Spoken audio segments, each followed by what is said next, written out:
Hi అండి అందరికీ. ఎలా ఉన్నారండి? అందరు బాగున్నారా? దొండకాయ టమోటా కర్రీ చేస్తున్నానండి.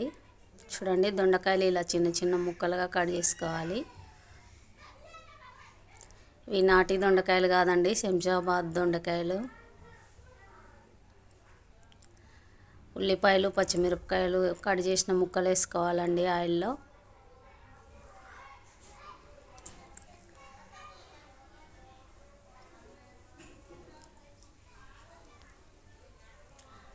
కొంచెం ఫ్రై అయ్యాక దొండకాయ ముక్కలు వేస్తున్నానండి.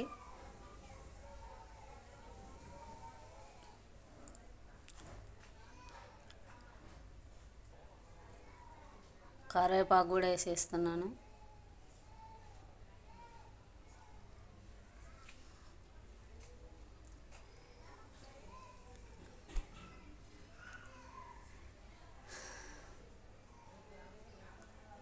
కొంచెం బాగా కలుపుకోవాలండి, కొద్దిసేపు ఉడికించినట్టుగా మగ్గనిస్తూ కలుపుకోవాలి.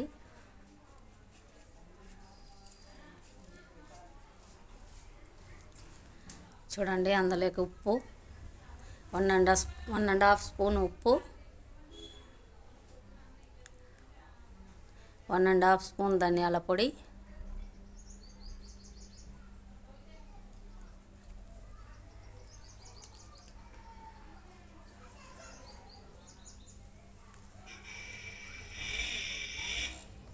ఒక చిన్న స్పూన్ పసుపు,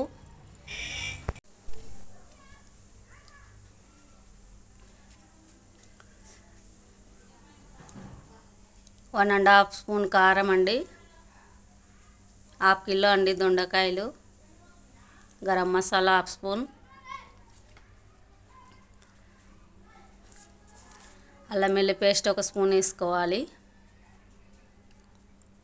అలా కొద్దిగా మగ్గిన తర్వాత అల్లం వెల్లుల్లిపాయల పేస్ట్ వేసి కలిపితో మగ్గనిచ్చుకుంటే చాలా స్మెల్ తోటి చాలా టేస్ట్గా ఉంటుందండి. కొద్దిసేపు అల్లం వెల్లుల్లి పేస్ట్లో మగ్గనిచ్చుకుంటేనే కూరలు చాలా టేస్ట్ వస్తాయి.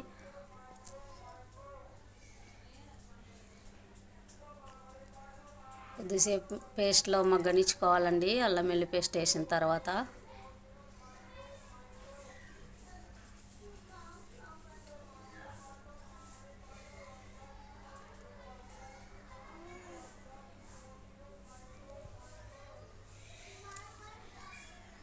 టమోటా ముక్కలు కూడా వేసుకోవాలండి. 3 టమోటాలు వేసాను నేను.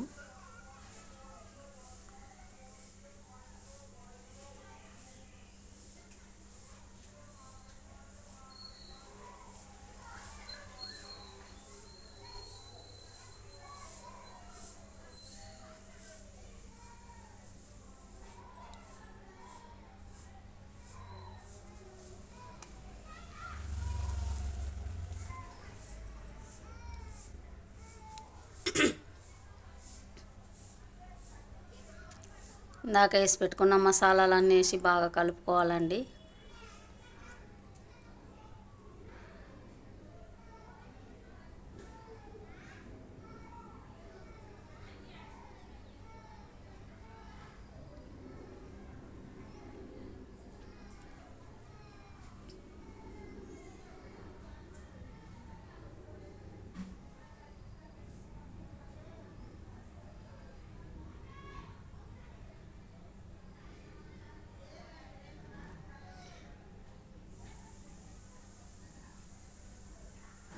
కొన్ని వాటర్ వేసుకోవాలండి.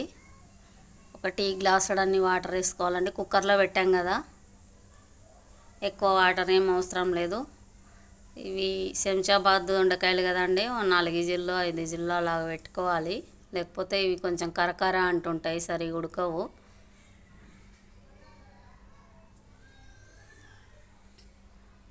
నాలుగైదు విజిల్లు పెట్టుకోవాలండి.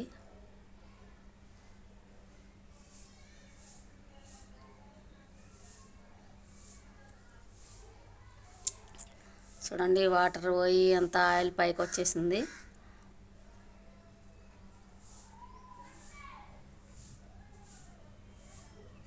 చూడండి ఆయిల్ ఎలా హోల్స్ లాగా ఎలా వస్తుందో ఆయిల్ అంతా. అలా వస్తే 100% ఉడికిపోయినట్టే. చూడండి, ఎంతో టేస్టీగా ఉండే దొండకాయ టమోటా కర్రీ రెడీ అయిపోయింది. నచ్చితే లైక్ చేయండి, కామెంట్ చేయండి, సబ్స్క్రైబ్ చేయండి. Thanks for watching.